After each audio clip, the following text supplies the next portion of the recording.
Santo Evangelho de Nosso Senhor Jesus Cristo, conforme o relato do evangelista São João, no capítulo 14, iniciando no versículo 15.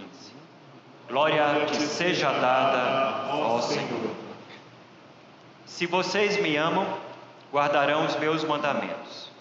E eu pedirei ao Pai, e Ele lhes dará um outro Consolador, a fim de que esteja com vocês para sempre.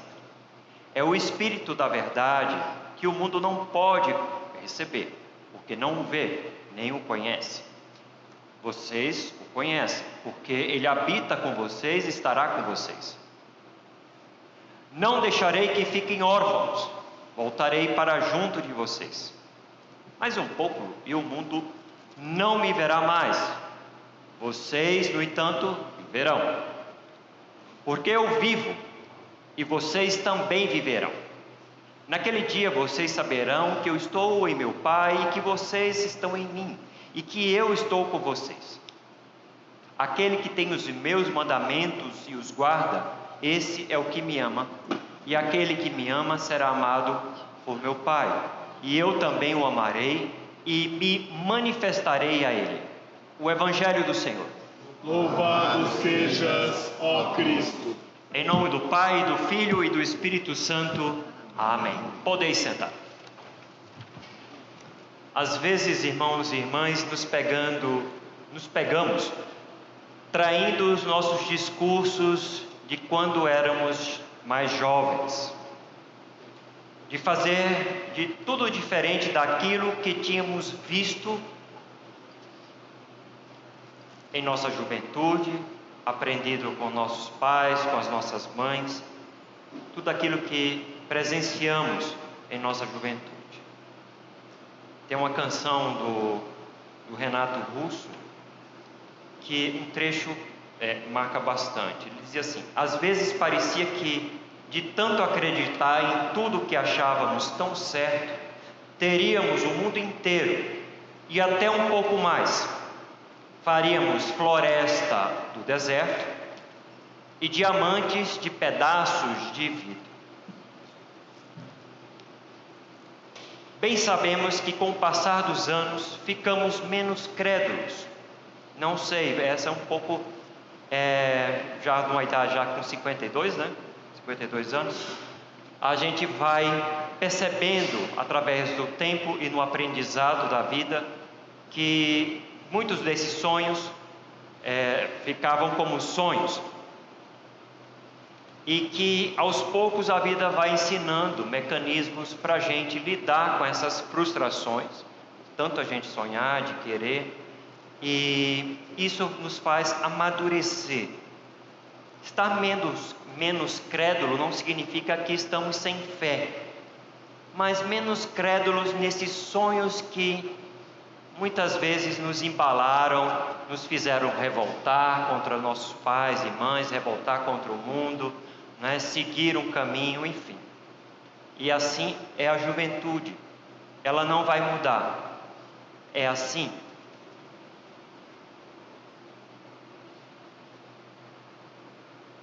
Talvez pelas decepções que sofremos no caminhar da vida, ficamos meio céticos, meio incrédulos, amargos, menos sonhadores, sonhadoras. Somos tentados a deixar a vida seguir o seu rumo. Para que lutar? Para que resistir ou colocar em prática os nossos sonhos? Já falamos em outros momentos, irmãos e irmãs, que a nossa espiritualidade só teria sentido quando colocássemos ela dentro do espaço comunitário da família de Deus, na igreja, não no espaço físico, mas no meio da comunidade.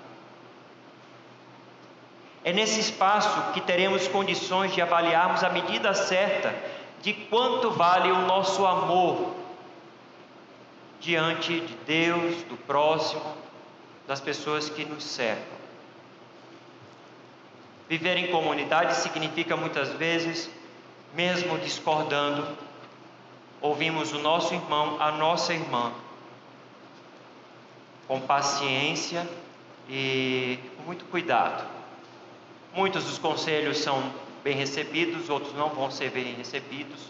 Alguns a gente vai recolher e guardar, né, como recomendações, outros a gente vai deixar de lado, não ficar brigando.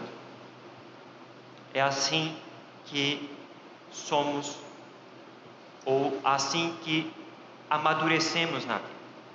Os textos dessa manhã, irmãos e irmãs, envolvem palavras diretamente ligadas entre si: o amor e o mandamento, que geram gestos, ações concretas. O tempo não deverá minar o amor dos discípulos de Jesus pelo Evangelho. O texto de hoje do Evangelho está situado numa leitura bem dentro do contexto que vivemos na liturgia. Qual é?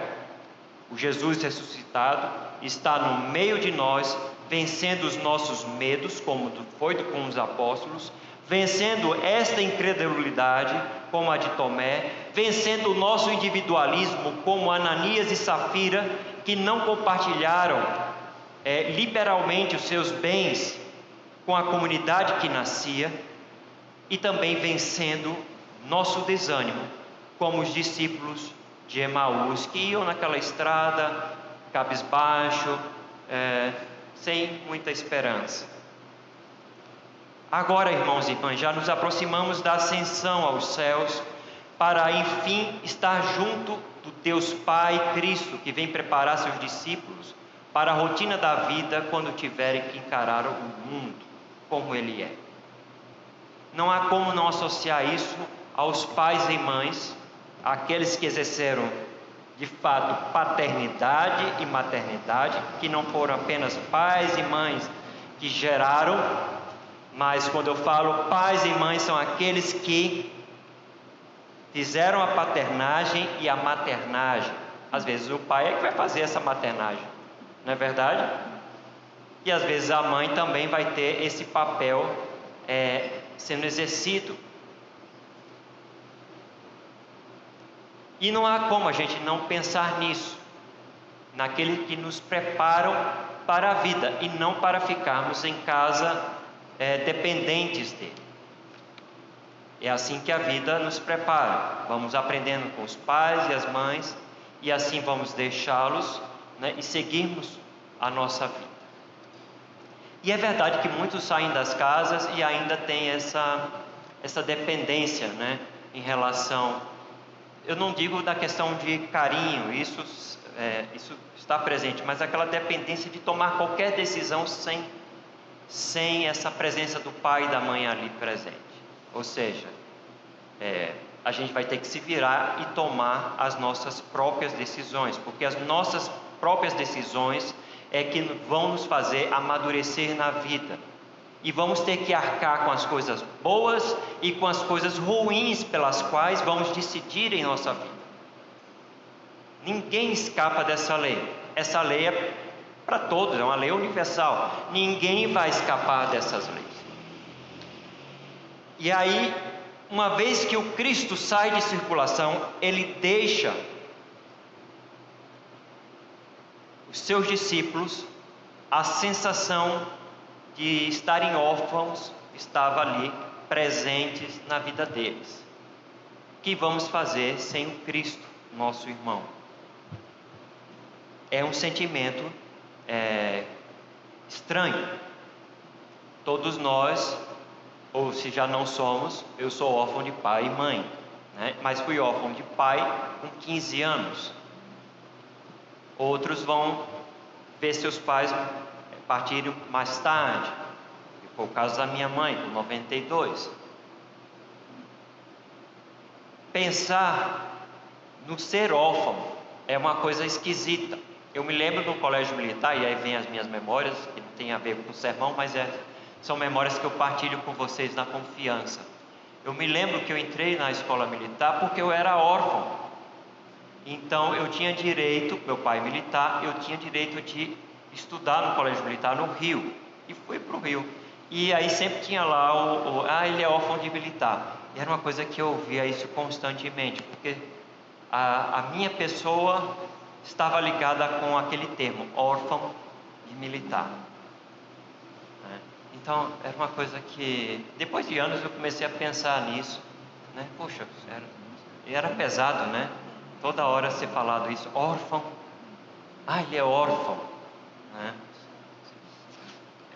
Então isso marca, né? Na verdade, a saída de Jesus, o Cristo ressuscitado, ela é necessária para que a igreja possa caminhar, não ser órfão, mas sim receberem, segundo as Escrituras, a presença de Jesus Cristo através do Espírito Santo. E é um mistério que é trazido dentro da nossa tradição cristã, é inspirada nos Evangelhos, que esse Deus, ele, além de ser Pai e Filho, é também Espírito. E por ser Espírito, ele está o tempo todo em nós, em todo lugar e com todos. É assim que reza a nossa espiritualidade, essa presença invisível dentro de nós. Bem verdade, Jesus disse, olha, vocês não vão ficar órfãos. E uma coisa que vocês devem lembrar, que o amor é algo que deve estar na vida de vocês, nas relações de vocês. E aqui ele é muito específico, na relação da comunidade de fé. Esse amor não significa um amor que passa a mão, né? Ai, coitado, vem aqui e tal. Esse amor também é assim, ele abraça, ele tem hora que é um amor mais paternal, mais maternal, e tem hora que esse amor, ele dá uns puxões de orelha, fala o que tem que ser falado. Porque se não for falado agora, quem vai falar é o mundo, é a sociedade de forma mais dura, mais cruel, mais perversa. O nosso caráter ele é formado na igreja nesse sentido. Desde criança, quem nasceu em igreja, né? Priscila e a Marcelina, muitos de nós, você, Jefferson, outras pessoas aqui nasceram em lares de igreja e fizeram catequese ou fizeram escola dominical, cada uma tradição católica ou protestante ou anglicana. Elas aprenderam desde já, às vezes de forma desengonçada, né, sem jeito de nossos pais, né? Mas essa forma que recebemos ainda está presente em nossas vidas. Poxa, o que eu vou fazer? Se meu pai estivesse aqui, o que eu iria fazer? Essa era uma pergunta. Ou minha mãe, ou alguém que tem uma referência forte.